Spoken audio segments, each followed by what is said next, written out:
Himalaya group પેપરમાં સારા કામો માટે નામ આવવું એ માટેનો ડ્રાઇવિંગ ફોર્સ કોણ? વોરન બફેટ સાહેબની આત્મકથામાં એમણે કહ્યું છે કે 16 વર્ષે એમણે ઇન્વેસ્ટિંગ સ્ટાર્ટ કરેલું અને હી બીકેમ બિલિયનર આફ્ટર 58. એમની આત્મકથામાં એમણે એવું લખ્યું છે કે કદાચ મારે 12થી શરૂ કરતે ને તો હું કદાચ 40 જ બિલિયનર બની ગયો હતો. પ્રોસેસ, સિસ્ટમ અને લક, તમે શું બિલીવ કરશો? એમાં બિલીવ કરે છે? God always favours the braves. પ્રયત્ન નહીં કરીએ ને તો ઉપરવાળાની ઈચ્છા પણ નહીં થાય. એટલે પ્રયત્ન અને એફર્ટ સૌથી પહેલા થતા હોય છે. Persistence exactly is the key. That is what I thoroughly believe. મને I am very much curious about Himalaya group. Right. અંદર શું છે? સુરતને ક્યાં જુઓ છો આવનારા 5 વર્ષમાં? સુરતમાં કદાચ 3 વર્ષ પહેલા 100 એરજેટ હશે, 4 વર્ષ પહેલા 100 એરજેટ હશે. આજે લગભગ 15,000 એરજેટ છે. કદાચ આજે ઝુડિયોનું હું એવું માનું છું કે મોર દેન 50% પર્ટિક્યુલર સેગમેન્ટનું કપડું એ ખાલી ને ખાલી સુરતમાં પ્રોસેસ. એમેઝોન છે, ફ્લિપકાર્ટ છે, મીશો છે, એ બધાની ઉપર જે વસ્તુઓ આજે 500 રૂપિયા, 700-800 રૂપિયાની અંદરમાં મળે છે, એની પાછળનું ફેશન ઇન્ડસ્ટ્રી, જે ફેશન કેટેગરી છે, એ ડ્રાઈવ સુરત કરી રહ્યું છે. યસ. ટેક્સટાઇલમાં મંડી ચાલે છે. શું ફ્યુચર છે ટેક્સટાઇલનું? પ્રોપર ઇન્ટરનેશનલ એર કનેક્ટિવિટી નહીં હોવાને કારણે સુરતને કેટલું નુકસાન થઈ રહ્યું છે? સુરતીઝના પોડકાસ્ટમાં તમારું સ્વાગત છે. જનરલી તમે જાણતા જ હો છો કે સુરતીઝ પર જ્યારે કોઈ પણ ઇન્ફ્લુએન્શિયલ વ્યક્તિ આવતી હોય છે ત્યારે અમે ખાસ એ બાબતનું ધ્યાન રાખતા હોય કે આ પોડકાસ્ટ થકી, આ ઇન્ટરવ્યૂ થકી તમને એક સુરતના વિશે એક એવી ઇન્ફોર્મેશન મળે જે અત્યાર સુધી યા તો તમારા સુધી પહોંચી નહીં હોય, તમારી જાણ બહાર હોય, યા તો જાણવા જેવી હોય. આ જ હેતુસર આજે આપણી સાથે સુરતીઝના પોડકાસ્ટમાં આપણી સાથે આજે હાજર છે રવિરાજ દેસાઈ. તમે રવિરાજ દેસાઈની હવે એક ઓળખાણ આપું તો તમે એમને એક ઉદ્યોગપતિ કહી શકો, એક સમાજસેવક કહી શકો, એક સામાજિક ઇન્ફ્લુએન્સર કહી શકો, એક ઇન્ડસ્ટ્રીયાલિસ્ટ કહી શકો, અને શું નહીં. એમ તો ખૂબ જ મારા કરતાં પણ નાના છે, પરંતુ એમની આ યુવાવસ્થાની જર્નીમાં એમને એટલા બધા મુકામો હાસિલ કર્યા છે. જ્યારે મને જાણવા મળ્યું ત્યારે મને પણ એવું લાગ્યું કે આટલી નાની ઉંમરમાં આટલી બધી વસ્તુ થઈ શકે. તો જી હા, એ થઈ શકે છે. હજુ વધારે એમના વિશેની માહિતી તમે જેમ જેમ પોડકાસ્ટને આગળ જોશો એમ તમને મળતી જશે. હિમાલયા ગ્રુપ, તમે સુરતનું ખૂબ જ સારું, પ્રતિષ્ઠિત અને ઘણા બધા ઉમદા કામો માટે જાણીતું એક ગ્રુપ છે. એમનું માઇન્ડસેટ યુવા વર્ગોને કેવી રીતના આગળ દોડાવશે, સુરતની આગળની ઇન્ડસ્ટ્રીનો ગ્રોથ, સુરતનો ગ્રોથ અને સુરતને શું શું મળશે એ વિશેની ખૂબ જ વિસ્તૃતમાં ચર્ચાઓ થવાની છે. અને આ પહેલાં મારી એમની સાથે પર્સનલી તો થઈ જ છે. અમે એટલી કોશિશ કરીશું કે સુરતને આ પોડકાસ્ટની અંદરમાં ખૂબ ખૂબ વિગતવાર માહિતી અંદર મળે. રવિરાજભાઈ, સુરતીઝના પોડકાસ્ટમાં તમારું સ્વાગત છે. Thank you. તમે એક એવા વ્યક્તિ છો જેને હું એવું માનું છું કે તમે મને કોમ્પ્લેક્સ ફીલ કરાવ્યું. અત્યાર સુધી મને એવું હતું કે કદાચ આ યુવા ઉપર મારી પોતાની યુવા વર્ગને અંદર જ ગણું છું અને આ યુવાવસ્થાની અંદરમાં મને એવું લાગે છે કે કંઈક સારું કરી રહ્યો છું. એવું નથી જેટલું હોવું જોઈએ, પણ ક્યાંક મને એવું લાગે, તમને જોઈને એવું લાગ્યું કે નહીં યાર, આ ભાઈ પણ એક છે. જોતાં તો એમને એવું લાગે કે તમે ખૂબ જ અનુભવી છો, પણ જ્યારે તમારું સ્ટડી કર્યું ત્યારે ખબર પડી તમે મારા કરતાં 4 વર્ષ નાના પણ છો અને મારા કરતાં ઇન્ડસ્ટ્રી વાઇઝ અનુભવી પણ છો. Thank you. તમારો ખૂબ આભાર આ કોમ્પ્લિમેન્ટ બદલ. But age is just a number અને આપણે બધા જ માત્ર પ્રયત્ન કરીએ છીએ. કોઈક એક મુકામ સુધી પહોંચવા માટેના આપણા દરેક જણના પ્રયત્નો હોય છે. તમે, હું, આપણા કરતાં ઉંમરમાં મોટા હોય તેઓ કે નાના હોય તેઓ, દરેક કોઈક ને કોઈક ધ્યેય પ્રાપ્તિ માટે અને સમાજમાં કોઈ ચેન્જ લાવી શકે, પોતાના જીવનમાં કોઈ ચેન્જ લાવી શકે, એને જ માટે હંમેશા કાર્યરત હોય છે. એ જ મોટો ઉપર હું પણ છું અને એ જ મોટો ઉપર કદાચ સુરતીઝની શરૂઆત તમે જ્યારે કરેલી ત્યારે આ આઈડિયાને ઘણા બધા લોકોએ નકારી દીધું હશે. પ્રિન્ટ મીડિયાના જમાનામાં જ્યારે એ જૂના રેડિયોના જમાનામાં જ્યારે ટેલિવિઝન આવેલા અને પછી રેડિયો જેમ ગાયબ થઈ ગયા અને પછી મિર્ચી અને FM 98.3 રેડિયો મિર્ચી અને આ લોકોએ જેમ રેડિયોને જીવંત કર્યું એ રીતે તમે સોશિયલ મીડિયાના યુગમાં સોશિયલ મીડિયા ન્યૂઝ ચેનલ તે પણ ખૂબ જ પ્રામાણિક અને બેલેન્સ ન્યૂઝ ચેનલ તમે શરૂ કરી અને તમે આજે સુરતીઝને આ મુકામે લઈ ગયા અને સુરતની ઓળખને જે રીતે તમે આગળ વધારી that it self is a very commendable and that it self is a very great venture. I personally feel that કદાચ જે સાહસ તમે કરી શક્યા એ શરૂઆતમાં કદાચ એટલું સહજ જો હું કરી શકતે તો હું પણ કંઈક આવો ચેન્જ મેળવી શકતે સમાજમાં. So all the applaud goes to you. Thank you sir. રવિરાજભાઈ, મારી એવી અપેક્ષા છે કે આપણે મારી તારીફ, સુરતીસની તારીફ તો ઓબ્વિયસલી કરવા જેવી છે. મારી તારીફ કરતાં વધારે આપણે યુવાવસ્થાને કંઈક વધારે મળે એની ઉપર ચર્ચા કરીએ અને ખાસ કરીને તમે ને હું જ્યારે બે વ્યક્તિઓ ભેગા થયા છે ત્યારે સુરતને શું સારું આપી શકીએ એની ઉપર ચર્ચા કરીએ. આઈ નો કે તમે મારા મિત્રો છો એટલે તમે પોતાને નહીં રોકી શકશો, પણ હું ઈચ્છું છું કે એ દરેક વ્યક્તિ જે તમને કદાચ અત્યારે પ્રત્યક્ષ રીતે કે પરોક્ષ રીતે નથી જાણતો એ પણ તમારા વિશે જાણે, તમારી અંદર રહેલા મોટિવ વિશે જાણે, પેશન વિશે જાણે.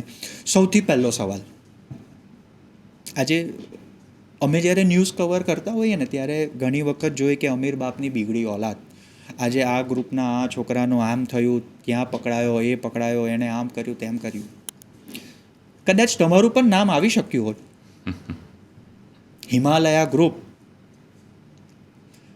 તમારું આ બધી બાબતોમાં નહીં નામ આવીને પેપરમાં સારા કામો માટે નામ આવવું, એ માટેનો ડ્રાઇવિંગ ફોર્સ કોણ?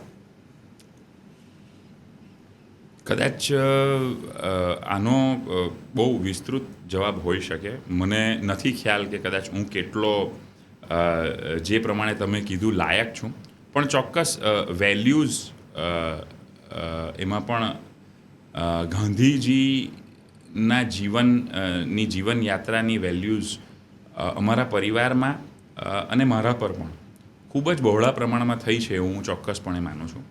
અને એમના વેલ્યુઝના હિસાબે અમે અમારી લાઈફ, અમારા ઉદ્યોગો, અમારા કામ, અમારા NGOs, અમારી સંસ્થાઓ, એને અમે એમના સિદ્ધાંતો ઉપર જ આગળ લઈ ગયા છે. તો the one word answer food B the values, right. કદાચ સરખામણી નહીં થઈ શકે બીજા કોઈકની સાથે. દરેક જણના કોઈકને કોઈક પોતાના કારણો હોય છે, દરેક જણના પોતાના કોઈકને કોઈક લિમિટેશન્સ હોય છે અને દરેક જણ કદાચ કંઈક સારું જ કરવા જતો હોય છે. But yes, values plays the most vital and most role in anyone's life. That is what I believe. બાકી આપણા માન્ય હર્ષ સંઘવી સાહેબ ખૂબ જ યુવા અવસ્થામાં આજે આપણા રાજ્યના ડેપ્યુટી CM છે. ખૂબ જ યુવા અવસ્થામાં તેઓ હોમ મિનિસ્ટર પણ બનેલા. એટલે કદાચ જે young generation or I would say સ્પોઇલ્ડ Brett જે વર્ગ છે તેને કાબૂ કરવાનો જિમ્મો એમણે ઉઠાવી લીધો છે. એટલે આપણે તો માત્ર ને માત્ર એમના વિઝન ઉપર એમને સાથ આપવાનો છે અને આગળ વધવાનું છે. આજે તમે જોશો તો કદાચ વિશ્વની સૌથી મોટી પોલિટિકલ પાર્ટી એના જે પ્રેસિડેન્ટ છે એમની ઉંમર લગભગ 42 વર્ષ છે, શ્રી નીતિન નબીન સાહેબ. જો આપણા દેશના યશસ્વી પ્રધાનમંત્રી નરેન્દ્ર મોદી સાહેબ અને અમિત શાહ સાહેબ જો નીતિન નબીન જેવા 44 વર્ષના યુવા ઉપર આટલો ભરોસો મૂકીને એમને જો દુનિયાની સૌથી મોટી પોલિટિકલ રાજકીય પાર્ટીની બાગડોર આપી શકતા હોય તો કદાચ આપણે બહુ બધું શીખવાનું હર્ષ સંઘવી સાહેબ અને નીતિન નબીન સાહેબ પાસેથી છે. તમે ને હું તો માત્ર પ્રયત્નો કરી રહ્યા છે અને પ્રોસેસમાં આપણે આગળ વધી રહ્યા છીએ. તમે પ્રોસેસમાં માનો છો? યસ. તો આજે તમે જે મુકામ પર છો એમાં તમે કઈ કઈ પ્રોસેસમાંથી પાર થઈ ચૂક્યા છો? કદાચ મારી ફેક્ટરી જે અમારી હેડ ઓફિસ છે તે હોજીવાલામાં છે. અમારો એક ફેમિલીનો એક નિયમ હતો કે ઓફિસ હંમેશા જે આપણું મેઇન મેન્યુફેક્ચરિંગ યુનિટ હોય ત્યાં જ રાખવી. તો જ્યારે મારું એન્જિનિયરિંગ પૂર્ણ થયું અને મને મારી ઓફિસ જવાનું કહેવામાં આવ્યું તો ત્યારે કદાચ પહેલું એક વર્ષ BRTS સચિન GIDCના પુલની નીચે સુધી જતી. તો મને એવું કહેવામાં આવેલું કે એક વર્ષ સુધી આપણે આ BRTSમાં જ જવાનું છે અને ત્યાંથી પેલી ₹12 લેતી એક રિક્ષા એ હોજીવાલા રોડ નંબર 13 ઉપર ઉતારતી. એટલે એ જ રીતે ઓફિસ પહેલું વર્ષ મને મોકલવામાં આવેલો. એના પછી કદાચ એક વર્ષ બુલેટ બાઇક પર હું ગયેલો, 2 વર્ષ બુલેટ બાઇક પર હું ગયેલો. એમ કરીને શરૂઆતના 3 વર્ષ કે જ્યારે મને એવું કહેવામાં આવેલું હતું કે દિવસના 12 કલાક ફેક્ટરીમાં આપણે કામ કરવાનું છે. તો એ 12 કલાક અને જવા આવવાનું આ અડધા કલાકનું મધ્યમ એમ કરીને લગભગ 13-14 કલાક આ રીતે જતા. ત્યારે બહુ એવા વિચાર આવતા કે સારું આટલી બધી તકલીફ લેવાની આપણે બહુ જરૂર નથી એમ. અને બહુ એવા વિચાર આવતા કે કદાચ મારા ફાધર કે મારા કાકા એ લોકો શું વિચારીને મને આવું કરવા કીધું હશે. બટ હવે જ્યારે હું એ વસ્તુને સૌથી અગત્યની વસ્તુ કે 22 મારું એન્જિનિયરિંગ પત્યું પછી મારા મિત્રો ને ઘણા બધા લોકો મારા જે બધા સર્કલના લોકો હતા તે લોકો માસ્ટર્સ માટે અલગ અલગ જગ્યાઓએ દેશમાં વિદેશમાં બધા જતા હતા. તો એ લોકોની લાઈફસ્ટાઈલ જોઈને એ લોકોની સ્ટોરીઝ જોઈને એ લોકોની વાતો સાંભળીને એવું થતું કે વાય નોટ મી. પણ કદાચ આજે જો હું જોઉં છું તો કદાચ પ્રયત્નની શરૂઆત કરવાનો મોકો મને થોડોક વહેલો મળી ગયેલો. પ્રયત્ન બધા જ કરતા હોય છે, સફળતા બધાને મળતી જ હોય છે, પણ કદાચ શરૂઆત મારી થોડીક વહેલી થયેલી. જેમ આપણા વોરન બફેટ સાહેબની આત્મકથામાં એમણે કહ્યું છે કે લગભગ 16 વર્ષે એમણે ઇન્વેસ્ટિંગ સ્ટાર્ટ કરેલું અને હી બીકેમ બિલિયનર આફ્ટર 58. રાઈટ. તો એમની આત્મકથામાં એમણે એવું લખ્યું છે કે કદાચ મારે 12થી શરૂ કરતે ને તો હું કદાચ 40 જ બિલિયનર બની ગયો હોત. તો આ એક પ્રોસેસ એવી છે કે જેટલા જલ્દી શરૂ કરીએ એટલો કદાચ સફળતા અને ફાયદો વહેલો જ થતો હોય છે. So I do believe in process very much. Process, system અને લક, તમે શું શેમાં બિલીવ કરો છો? God always favours the braves. જો લક વગર, ઉપરવાળા પરમાત્માની મહેરબાની વગર અને એની ઈચ્છા વગર કાંઈ જ શક્ય નથી. પણ પ્રયત્ન નહીં કરીએ ને તો ઉપરવાળાની ઈચ્છા પણ નહીં થાય. એટલે પ્રયત્ન અને એફર્ટ સૌથી પહેલાં થતા હોય છે, પછી લક કામ કરે છે. એ કેક બને તો cherry on the cake is luck, but the cake has to be made. So I believe this that God always favours the braves. જે લોકો હિંમત કરે છે, સાહસ કરે છે, તેને ઈશ્વર હંમેશા સફળતા આપે છે. મને એવું ખ્યાલ છે કે મને જ્યારે હું નાનો હતો ને ત્યારે કહેતા હતા કે તમારા એમ સાંભળ્યું હશે કે તમારા નસીબમાં હશે ને તો મળશે. બરાબર છે. ત્યારે કોઈકે આવીને કીધું કે નસીબમાં હશે તો મળશે, વાત સાચી. ભગવાને તમારા નસીબમાં લખ્યું હશે તો પણ તમારે એ લેવા માટે ભગવાનના મંદિરે તો જવું પડશે. ભગવાન તમને ઘરે આપવા થોડું આવશે. સો એવી જ રીતના તમે જે કીધું ને કે લક મીન્સ તમારા you are destined to have it પણ you have to work it. If you don't work તો પરિસ્થિતિ હશે કે તમને મળશે જ નહીં. પણ if you have a luck તો બની શકે universe will give you those forces કે તમે જે મેળવવા માટે વર્ક કરો છો, જે ઈચ્છો છો, એના માટે સારી સિચ્યુએશન ઊભી થાય અને તમે જે તમને જોઈતું છે, જે ઈચ્છા છે એ તમને મળે. You have to work four it, you have two process it. આવું મેં સાંભળ્યું હતું. Persistence Exactly is the key. That is what I thoroughly believe. Because without persistence, nothing can be achieved. Nothing at all can be achieve. આપણે રોજ વિચાર કરીએ કે મારે આ વસ્તુ કરવી છે. છે ને અમારા બિઝનેસમાં એક ટર્મ હોય કે ઘણા બધા લોકો છે ને હંમેશા તૈયારી જ કરતા હોય, એક્ઝિક્યુશન ડે આવે ને ત્યાં સુધી પહોંચી જ નથી શકતા. કારણ કે ઘણા બધા ડર હોય, ઘણા બધા ફિયર હોય, ઘણી બધી લિમિટેશન્સ હોય, એને કારણે કોન્ફિડન્સ બિલ્ટઅપ નથી થતો હતો. So persistence is the right word to કે કદાચ એને આપણે ફોલો કરીએ તો ઘણું શીખી શકાય. હું આજે શીખી રહ્યો છું, તમે આજે આટલું મોટું એસ્ટાબ્લિશમેન્ટ કરીને પણ શીખી રહ્યા છો. તમારા કોઈક આઈડલ હશે, કદાચ તમે એક લેવલ પર પહોંચ્યા પછી તમારા આઈડલ્સ પણ ચેન્જ થશે. તમે થોડુંક વધારે વિચાર કરતા થશો, કોઈક વધારે લોકોને ફોલો કરતા થશો. So it is all about persistence. Exactly. તમારા આઈડિયલ કોઈ? બહુ બધા. ઓકે. બહુ બધા આઈડલ્સ છે મારા. હું છે ને જ્યારે મેં MBA કર્યું હતું, શરૂઆતમાં મેં ફાઇનાન્સમાં કરેલું, પછી મને થોડુંક human resources my subject of interest, તો મેં HRમાં MBA કરેલું. ત્યારે CSR એક્ટિવિટીની અંદર મફતલાલ ફેમિલી, બિરલા ફેમિલી, આ લોકોને બહુ વર્ષોથી નામ, કરિક્યુલમ બહુ જૂનો હતો, એટલે એ જૂના નામ આજ સુધી ચાલતા આવતા હતા. તો હું થોડુંક વધારે ડિટેલિંગ એમાં કરતો ગયો, થોડુંક વધારે એમાં વાંચતો ગયો.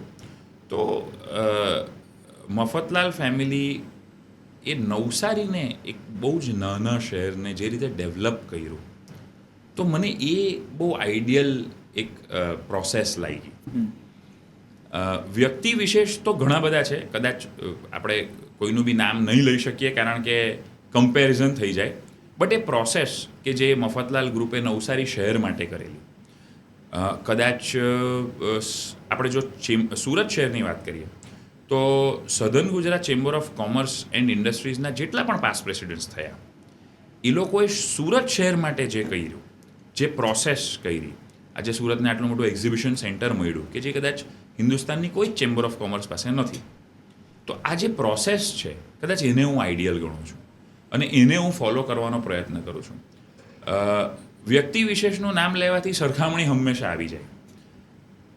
તો પરમાત્મા જ આઈડિયલ હોઈ શકે, અથવા તો ગાંધીજી આઈડિયલ હોઈ શકે, અથવા તો કોઈક એવી વ્યક્તિ આઈડિયલ હોઈ શકે કે જેના સમાંતર બીજી કોઈ વ્યક્તિ નહીં હોય. સો આઈ બિલીવ કે આઈડિયલ પ્રોસેસ છે. આ બે પ્રોસેસ તો મારી ખૂબ જ ફેવરિટ પ્રોસેસીસ છે કે જેમાંથી હું ઘણું શીખ્યો છું કે કઈ રીતે કામ કરવું જોઈએ, કઈ રીતે સસ્ટેનેબલ મોડલ ઊભું થઈ શકે, એક શહેરનું પણ થઈ શકે, એક ધંધાનું પણ થઈ શકે, એક ઘરનું પણ થઈ શકે અને એક રૂમનું પણ થઈ શકે. ખાલી એ ઈચ્છા માત્રથી જ એ વસ્તુ શક્ય બનતી હોય છે. તમારી ફેવરેટ પ્રોસેસ જે અત્યાર સુધીમાં કોઈક વ્યક્તિ, વિશેષ કંપની ક્યાં તો ઓર્ગેનાઇઝેશને એક્ઝિક્યુટ કરી હોય? ઘણી બધી છે. એક કે બે તમે જણાવી શકતા હોય? જરૂરી નથી ઇન ઇન્ડસ્ટ્રીયલ લેવલ, જરૂરી નથી on city level. It may be a game, sport, it can be anything. John D Rockefeller for that, એટલે જો આપણે ઉદ્યોગની દ્રષ્ટિએ અથવા ઉદ્યમની દ્રષ્ટિએ અથવા તો એક એમ્પાયર, સસ્ટેનેબલ એમ્પાયરની દ્રષ્ટિએ જો જોતા હોઈએ તો જ્હોન ડી રોકરફેલર ને હું એવું માનું છું કે એવો મારા આઈડિયલ છે. એમણે એક જીવનકાળની અંદર જે એમ્પાયર ક્રિએટ કર્યું અને જે sustainable fountain of wealth which he created, કે વિચ ઓટોમેટિકલી રિફિલ્સ, એનાથી માત્ર એમના પરિવારને જ નહીં પણ ઘણી બધી નંબર ઓફ સંસ્થાઓને અવિરત ફંડ્સનો ફ્લો મળતો રહે, એ રીતે જે એમણે ફાઉન્ટેન ક્રિએટ કર્યો છે વેલ્થનો, ધેટ આઈ થિંક ઇઝ, જેટલું મારું નોલેજ છે, વેલ એક્ઝિક્યુટેડ પ્રોસેસ. હા, જેટલું મારું નોલેજ છે, મારું નોલેજ ઘણું ઓછું છે, ઘણી બધી એવી વસ્તુઓ છે જે આપણે નથી જાણતા, પણ જેટલું મારું વાંચન છે ને જેટલું હું અત્યાર સુધીમાં નોલેજ છે એ પ્રમાણે કદાચ this is the ideal for any industrialist to do. મને I am very much curious about Himalaya group. Right. સાહેબ થોડુંક કંઈ જણાવો હિમાલયા ગ્રુપ વિશે, કારણ કે બહુ બધું સાંભળ્યું છે અંદર શું છે? હિમાલયા ગ્રુપ અમારી કંપની, અમારું કામ કે કદાચ દિવસના સૌથી વધારે વર્કિંગ આવર્સ ત્યાં જ જતા હોય. કારણ કે હું જ્યારે તમને ફોન કરું ને ત્યારે તમે મને એમ જ કે હું હોજીવાલા પર છું. Yes definitely. તો અમે અંડર હિમાલયા ગ્રુપ સ્વામી વિવેકાનંદ જ્યારે ધર્મ પરિષદમાં ગયેલા ત્યારે એમણે એક વાત કરેલી કે રોટી કપડાં મકાન એ અમારા દેશની એક મૂળભૂત જરૂરિયાતો છે. યશસ્વી પ્રધાનમંત્રી નરેન્દ્રભાઈએ 2047 વિકસિત ભારતનો ઉદ્દેશ આપ્યો છે. ત્યાં સુધી મને એવું લાગે કદાચ કે રોટી કપડાં મકાન સિદ્ધાંત અને જરૂરિયાતો એ આપણા દેશની, આપણા શહેરની એ એક એટલી બધી ફંડામેન્ટલ રિક્વાયરમેન્ટ અને નીડ છે. અને એની જ ઉપર મારા ફેમિલીના વડીલોએ અમારી કંપનીનું એસ્ટાબ્લિશમેન્ટ કરેલું. અમારી કંપની 3 સેક્ટર્સમાં કાર્યરત છે. અમારું ટેક્સટાઇલ સેક્ટરમાં અમે કોટન અને વિસ્કોસ અને લિનન યાન પ્રોડ્યુસ કરીએ છીએ. અમારી 68,000 સ્પિન્ડલની સ્પિન્ડલેજ કેપેસિટી છે. હોજીવાલામાં અને નવસારીમાં અમારા યુનિટ્સ છે. એ સિવાય અમારું ફૂડ પ્રોસેસિંગનું કામ છે જે હિમાચલ પ્રદેશમાં કસૌલી પાસે ત્યાં અમારું Apple storage, controlled atmosphere Apple storage અને જ્યુસ એક્સ્ટ્રેક્શન અને વિનેગર એક્સ્ટ્રેક્શનનું અમારું યુનિટ ત્યાં એસ્ટાબ્લિશ થયું છે.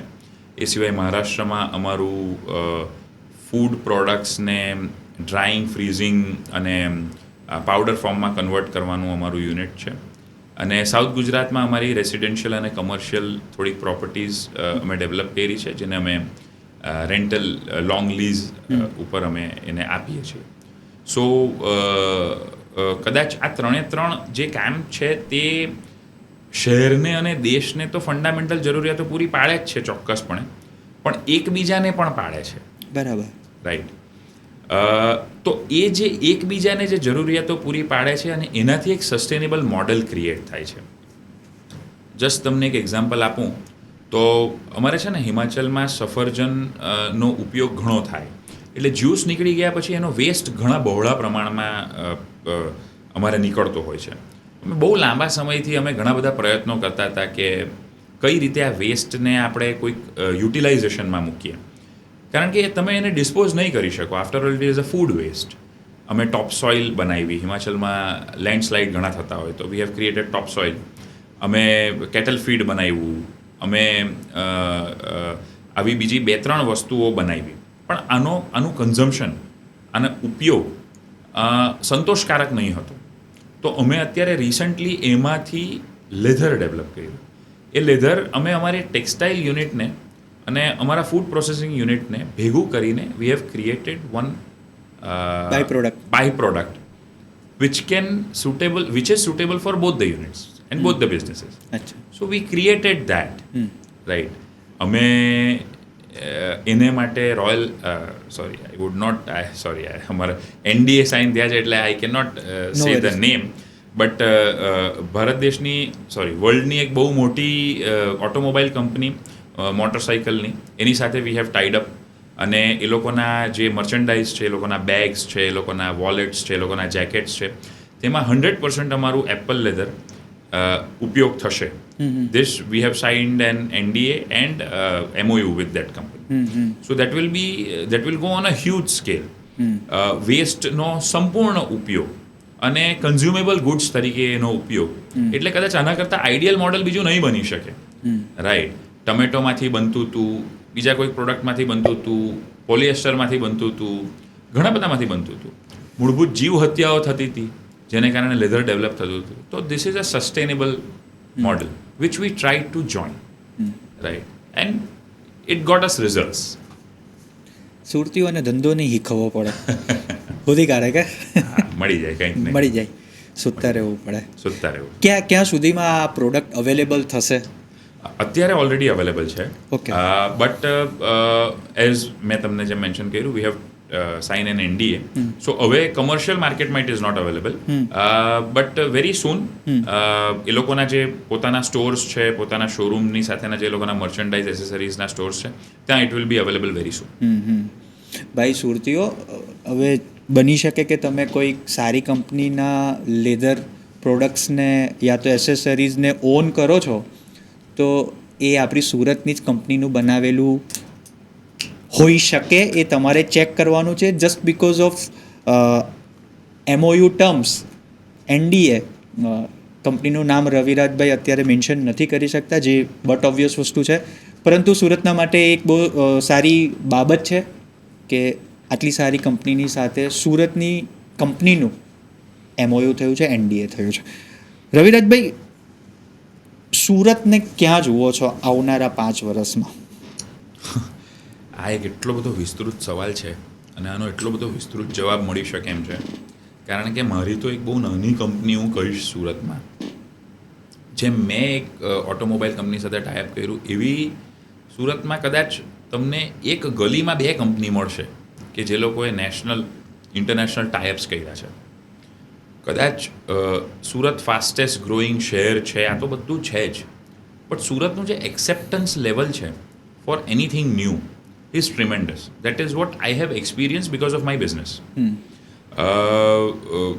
એરજેટ મશીન્સની જો હું વાત કરું ટેક્સટાઇલ પર્સપેક્ટિવથી, સુરતમાં કદાચ 3 વર્ષ પહેલાં 100 એરજેટ હશે, 4 વર્ષ પહેલાં 100 એરજેટ હશે, આજે લગભગ 15,000 એરજેટ છે. સો ધ એક્સેપ્ટન્સ ઓફ સુરતીઝ એન્ડ સાહસિક વૃત્તિ જે સુરતીઓ પાસે છે, એને કારણે જે ડેવલપમેન્ટનો ગ્રોથ છે તે એટલો બધો વિશાળ છે. આજે ટેક્સટાઇલ ની જો વાત કરીએ તો સુરત એ પહેલાં માત્ર ને માત્ર સિન્થેટિક પોલિએસ્ટરનું હબ હતું. લગભગ 7-8 કરોડ મીટર પ્લસ કપડું સુરતમાં વણાતું હશે. આજે સુરત વિસ્કોસનું હબ બની ગયું છે in મેરલી 3 years. This is a tremendous achievement for any cluster. Be it is China, be it is Guangzhou, be it is Bangladesh, be it is South Korea or Turkey, anything. માત્ર સુરત શહેર એક માત્ર એટલું જ છે, કદાચ આજે ઝુડિયોનું હું એવું માનું છું કે મોર દેન 50% પર્ટિક્યુલર સેગમેન્ટનું કપડું એ ખાલી ને ખાલી સુરતમાં પ્રોસેસ થાય. શું વાત કરો! અને નોટ ઓનલી ઝુડિયો, એની સાથે આ ફાસ્ટ ફેશન ઇન્ડસ્ટ્રી, કદાચ ફાસ્ટ ફેશન ઇન્ડસ્ટ્રી જે આવી છે ને, એનું બહુ મોટું પ્રણેતા સુરત છે. હું તમને આ ચોક્કસપણે કહીશ, કારણ કે જે રીતે પોલિએસ્ટર બાય નાયલોન અને વિસ્કોસ બાય નાયલોન જે મિન્ત્રા, ઝુડિયો, જે બીજી કોર્પોરેટ કંપનીઝ છે, એ લોકોએ જે રીતે 500 રૂપિયામાં શર્ટ અને 600 રૂપિયામાં પેન્ટ શરૂ કર્યા, એનું એક બહુ મોટું અને મહત્ત્વનું કારણ સુરત છે. કદાચ મેજોરિટી ઓફ લોકોને આ વસ્તુ વિશે જાણ નથી, પણ હું ચોક્કસપણે આ વસ્તુ કહી શકીશ કે કદાચ સુરતના એ ઉદ્યમી અને સાહસિક લોકો નહીં હોતે ને, તો ઝુડિયો તો 100% હોતે જ, કારણ કે એની પાછળ ટાટા સન્સના ફોર્સિસ છે, પણ કદાચ કોઈક બીજી વસ્તુ હોત, આ ફાસ્ટ ફેશન નહીં હોતે. એવું કહી શકાય જેવી રીતના કે મિન્ત્રા, તમને એમેઝોન છે, ફ્લિપકાર્ટ છે, મીશો છે, એ બધાની ઉપર જે વસ્તુઓ આજે 500 રૂપિયા, 700-800 રૂપિયાની અંદરમાં મળે છે, એની પાછળનું ફેશન ઇન્ડસ્ટ્રી, જે ફેશન કેટેગરી છે આ બધી ઈ-કોમ પ્લેટફોર્મની, એ ડ્રાઈવ સુરત કરી રહ્યું છે. Yes, on a big scale, on a very very big scale. Polyester by nylon અને viscose by nylon, these are the 2 terms. તમે આજે મિન્ત્રામાં જશો કે ઝુડિયોમાં જશો તો તમે શર્ટ લેશો ને, તો શર્ટમાં અહીંયા સાઈડ ઉપર એક ટેગ હોય છે, એ તમે વાંચજો. You will relate that with me, જે હું કહું છું તમને. ઓકે. એ બધા જ ટેગ ઉપર તમને આ જ ટર્મ્સ દેખાશે. અને માત્ર એ જ એક કારણ એવું બન્યું છે કે જેને કારણે આટલી ફાસ્ટ ફેશન, આટલા સારા કપડાઓ, આટલા ડ્યુરેબલ કપડાઓ તમને આ કોસ્ટમાં મળતા થયા છે. બાકી તમે આજથી 15 વર્ષ પહેલાંનું જોશો, અમે નાના હતા તો લગભગ આખા વર્ષના કપડાનું બજેટ 2,000 રૂપિયા રહેતું. એમાં લગ્ન પ્રસંગ પણ આવી જાય અને એમાં દિવાળીના કપડાં પણ આવી જાય અને બધું જ આવી જાય, બર્થડે પણ આવી ગયું. હા, બધું જ આવી જાય.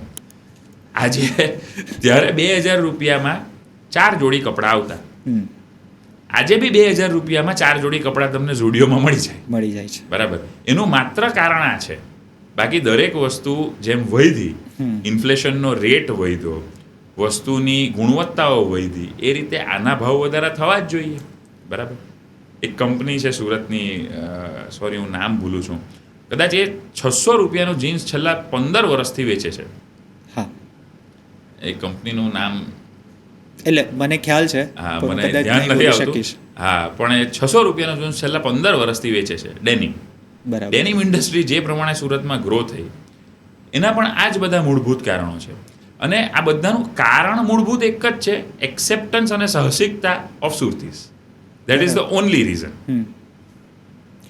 ઘણા સમયથી એવું સાંભળી રહ્યા છે કે ટેક્સટાઇલમાં મંડી ચાલે છે, પેમેન્ટ નથી આવતું, આ છે તે છે. શું ફ્યુચર છે ટેક્સટાઇલનું? તમે એક બાજુ કહેવો છો કે ટેક્સટાઇલ તો એક સારું એક્સેપ્ટ કરી રહી છે, માર્કેટને, ઇન્ડસ્ટ્રીને, કેટેગરીને ડ્રાઈવ કરી રહી છે ઈ કોમ પર, તો પછી આ મંદી કેમ? અમારી આદત ખરાબ છે. અમે જે ટેક્સટાઇલવાળા લોકો છે ને, અમારી આદત ખરાબ છે. કારણ કે અમને મંદી છે એવું બોલવાની આદત પડી ગઈ છે. ઓકે. અને તેજી છે એવું અમે ક્યારેય સ્વીકારવા નથી માંગતા. કારણ કે અમને એવું લાગે છે, અમારી કમ્યુનિટીને એવું લાગે છે કે એવું બોલશો ને તો તેજી જતી રહેશે. અચ્છા. બટ ટેક્સટાઇલ સુરત શહેર જે ઓરિજિનલી ઓળખાતું, એ પાવર લૂમ્સ, મેન્યુઅલ લૂમ્સ જેને કહેવાતા, એના માટે ઓળખાતું. સુરત શહેરમાં હું માનું છું, કદાચ મારી પાસે એક્ઝેક્ટ આંકડો મને નથી ધ્યાન, કદાચ 15-20 લાખ પાવર લૂમ હોય તો નવાઈ નહીં. બરાબર. હું એવું ચોક્કસપણે કહીશ કે અત્યારે છે ને ટ્રાન્ઝિશન પીરિયડ છે ઇન ટેક્સટાઇલ્સ. સો કન્વેન્શનલ મેથડથી જે textile weaving, textile processing, textile spinning થતું હતું, દેટ ઇઝ ગેટિંગ અપગ્રેડેડ.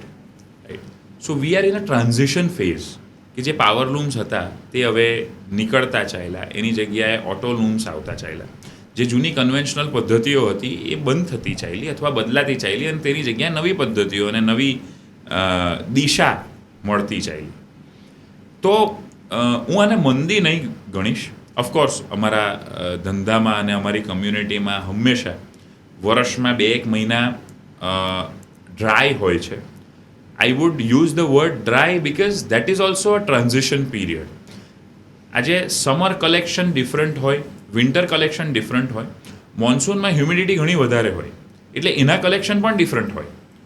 તો એવું હોય કે હવે હું 3 મહિનાથી જો વિન્ટર કલેક્શનની પ્રિપેરેશન કરતો હોઉં, વિન્ટર કલેક્શન પતી જાય તો it is not very easy to convert that immediately into summer collection. Right. So that is a very challenging thing. અને એટલા માટે તમને જનરલી કદાચ એવું સંભળાતું હોય. Same thing goes with winter collection, summer collection also. So એના માટે કદાચ એવું થોડુંક વધારે પ્રમાણમાં સંભળાય અને મશીનો બંધ થતા દેખાય તમને, એટલે થોડુંક વધારે પ્રમાણમાં એવું ચોક્કસ સંભળાય કે મંદી છે. બટ હું એવું કહીશ કે આજે સુરત શહેરમાં પાવર લૂમ્સ, ઓટો લૂમ્સનું જે ચલણ છેલ્લા 8 વર્ષ 10 વર્ષમાં, જે કદાચ 10 વર્ષમાં એ લગભગ 100 ગણું થયું, 100 ટાઈમ્સ થયું. આટલા એક્સપાન્શનો ટ્રાન્ઝિશન પીરિયડને કારણે જ આવી શકે, મંદીને કારણે તો ક્યારેય નહીં આવી શકે. સો આઈ would rather say we are right now in a transition period rather than a recession period. એટલે ક્યારેક ઉદ્યોગપતિઓ થોડા રડતા હોય, હા, એક્સેપ્ટ નહીં કરે, આદત છે, અમારી કોમ્યુનિટીની આદત છે આ. ચાલો, ભલે આ આદત છે તો આદત, પણ આવું બોલીને પણ ટેક્સટાઇલ ગ્રો કરતું રહેવું જોઈએ સુરતના માટે, તો એ જ વસ્તુ સારી છે.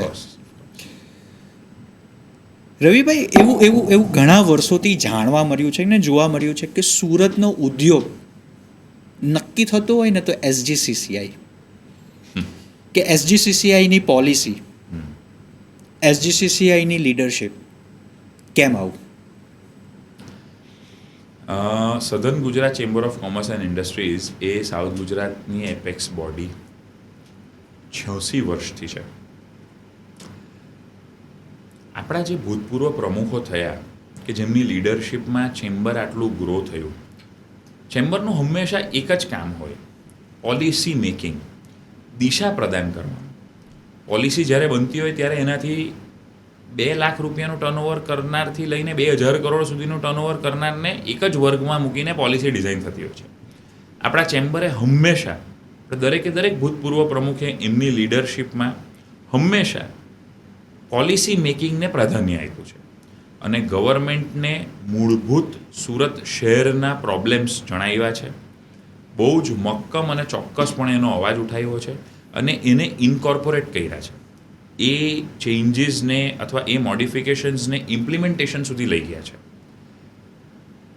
સો એવું ચોક્કસપણે કહી શકાય કે ચેમ્બરે શહેરના ઉદ્યોગોને એક દિશા આપી છે. ચેમ્બર શહેરના ઉદ્યોગો થકી જ છે. શહેરના ઉદ્યોગો ચેમ્બર થકી બંને પરસ્પર છે. બેમાંથી કોઈ પણ એક નહીં તો બીજું નહીં. બરાબર. એટલે દિશા આપવાનું કામ સરકારશ્રીએ કર્યું, પણ સરકારશ્રીને કઈ દિશા આપવાની તેની આંગળી 100% ચેમ્બરે ચીંધી છે. બિલકુલ. અને ભવિષ્યમાં પણ એવું થતું જ રહેશે, કારણ કે કામ આ જ છે, આ જ એની રિક્વાયરમેન્ટ છે, આ જ એની જરૂરિયાત છે અને આ જ એનો મૂળભૂત સિદ્ધાંત છે.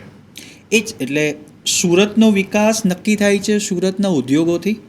સુરતના ઉદ્યોગોનો વિકાસ નક્કી કરે છે SGCCI, અને હું એમ કહી શકીશ ધીસ ઇઝ અ લૂપ. સુરતના ઉદ્યોગોનો વિકાસ તો નહીં કહીશ, સુરતના ઉદ્યોગોની ઝડપી પ્રગતિ 100% SGCCI નક્કી કરે છે. એક્ઝેક્ટલી. કારણ કે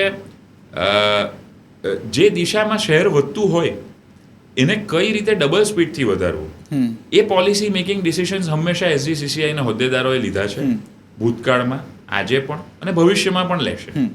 એટલે એ ચોક્કસપણે આપણે એવું કહી શકીએ. મેં ઘણા સમય પહેલાં એ પણ વસ્તુ જાણવામાં આવી છે અને છાપામાં અને ન્યૂઝની અંદરમાં તો એ માધ્યમ બન્યું જ છે કે ચેમ્બરે ઘણી વખત લોકસભાની અંદર મેમ્બર્સ જે છે, MPs, MLAs આપણા જે પણ કે છે, પ્રધાનમંત્રી સાહેબને સુરત એરપોર્ટ કનેક્ટિવિટીને લઈને જઈને મળ્યા છે, ડાયમંડ બુર્સને લઈને જઈને મળ્યા છે. શા માટે? આઈ નો ધ રીઝન. સુરત એરપોર્ટની તમને જો વાત કરું ને તો એમાં બહુ મોટું યોગદાન ચેમ્બરનું છે. સુરત એરપોર્ટની સૌથી પહેલી ડોમેસ્ટિક ફ્લાઇટ કદાચ હું એમ કહીશ કે સૌથી વધારે પ્રયત્નો ચેમ્બરના અને આપણા સાંસદ શ્રી CR પાટીલ સાહેબની ચેમ્બરના એજન્ડાને વાચા આપવાની જે એમની પદ્ધતિ અને જે એમના પ્રયત્નો, માત્ર આ 2 મૂળભૂત કારણો હેઠળ કદાચ હું એવું કહીશ કે થોડુંક આ સુરત એરપોર્ટ ઝડપથી થયું. આજે એ પહેલી ફ્લાઇટ સુરતથી દિલ્હીની જે ગયેલી, એમાં ચેમ્બરના લગભગ તે સમયના દરેક હોદ્દેદારોએ ટ્રાવેલ કરેલું હતું. બરાબર. To show that spirit. A flight શરૂ થઈ, આજે ઇન્ટરનેશનલ ફ્લાઇટ્સ પણ શરૂ થઈ. સુરત બંધ પણ થઈ ગઈ. બંધ પણ, યસ, અનફોર્ચ્યુનેટલી. બટ ચેમ્બર હંમેશા એમાં કાર્યરત રહ્યું છે, આજે પણ છે. કઈ રીતે સિંગાપોરની કનેક્ટિવિટી થઈ શકે, because Singapore is a trade capital of world. આજે કોઈ પણ ઇમ્પોર્ટ એક્સપોર્ટના ટેલેક્સ આપણને ત્યાંથી મળતા હોય છે. દુબઈની ડાયરેક્ટ ફ્લાઇટ વધારે કનેક્ટિવિટી કઈ રીતે શરૂ થઈ શકે, ટર્કીની ફ્લાઇટ્સ કઈ રીતે શરૂ થઈ શકે, એન્ટવર્પની ફ્લાઇટ્સ, યુરોપિયન ફ્લાઇટ્સ કઈ રીતે શરૂ થઈ શકે, કારણ કે આ સુરતની જરૂરિયાત છે. ઘણા બધા એના કારણો હોઈ શકે, સરકારશ્રીના કારણો હોઈ શકે. સુરતને કદાચ થોડુંક પ્રાધાન્ય એમાં એ લોકો અલગ રીતે આપવા માંગતા હોય એવું બની શકે, પણ ચેમ્બર કદાચ છેલ્લા 20 વર્ષથી આ ચળવળમાં લાગેલું છે અને હજુ આવનારા 200 વર્ષ સુધી આ ચળવળમાં લાગેલું જ રહેશે એવું હું ચોક્કસપણે માનું છું. કારણ કે આપણે જ્યારે ઇન્ટરનેશનલ એક્સપોઝર ની વાત કરતા હોઈએ ને, ત્યારે international connectivity of flight of international port is must. એના વગર એ શક્ય નથી. બિલકુલ. દેશના વિકાસની જ્યારે શરૂઆત થયેલી ત્યારે રેલવે લાઈનો લાગતી હતી, ત્યારે તે ડેવલપમેન્ટ હતું. રેલવે લાઈન આજે પણ એટલી જ જરૂરી છે, પણ આજની બીજી એક સૌથી મહત્ત્વની જરૂરિયાત એ ઇન્ટરનેશનલ કનેક્ટિવિટી. તો ચેમ્બરમાં એક પર્ટિક્યુલર કમિટી છે, રજનીકાંતભાઈ મારફતિયા અમારા ચેમ્બરના ભૂતપૂર્વ પ્રમુખ છે. એઓ ખૂબ વર્ષોથી આ ચળવળમાં લાગેલા રહે છે અને એને કઈ રીતે શક્ય બનાવવું એના એમણે બધા જ પ્રયત્નો કર્યા છે ભૂતકાળમાં પણ. એમની ઉંમર આજે કદાચ 91-92 વર્ષ હશે, અમારા રજની કાકાની ઉંમર, બટ તેમ છતાં એઓ હંમેશા આમાં લાગતા રહે છે. ત્યારે થોડા દિવસ પહેલાં અમને મળવા ગયો તો મને કહેતા હતા કે હવે ક્યારે એરપોર્ટ માટે આપણે ભેગા થવું છે અને કઈ રીતે સિંગાપોરની ફ્લાઇટ ચાલુ કરવી છે, એ કઈ રીતે એમાં વધારે કનેક્ટિવિટી થઈ શકે એના વિશે સતત એ વિચારતા રહે છે. આવા ડેડિકેટેડ લોકો કદાચ ચેમ્બર ઓફ કોમર્સ અને સુરતનું પાણી જ ક્રિએટ કરી શકે. આટલા ખંત અને આટલા નોલેજેબલ અને ડેડિકેટેડ લોકો આ જ રીતે કદાચ સર્જાયા હશે એવું હું માનું છું, કારણ કે બીજી કોઈ પદ્ધતિથી આવું થઈ શકે એવું મને સમજ નથી. શું લાગે છે તમને આને લઈને કે પ્રોપર ઇન્ટરનેશનલ એર કનેક્ટિવિટી નહીં હોવાને કારણે સુરતને કેટલું નુકસાન થઈ રહ્યું છે, ઉદ્યોગોને કેટલું નુકસાન થઈ રહ્યું છે? સમય બહુ બગડી રહેલો છે. એમાં એવું છે કે જેણે કનેક્ટિવિટી મેળવવી છે તે કનેક્ટિવિટી મેળવી જ રહ્યું છે, બટ એ વાયા અમદાવાદ, દિલ્હી અને બોમ્બે કરી રહ્યું છે. આજે 12 કલાકનો સમય છે તે કદાચ વધારે પ્રોડક્ટિવ કામોમાં 100% જ સુરતના દરેક માણસ, દરેક ઉદ્યોગપતિ અને દરેક પ્રોફેશનલ પણ વધારે યોગદાન આપી શકે એમ છે.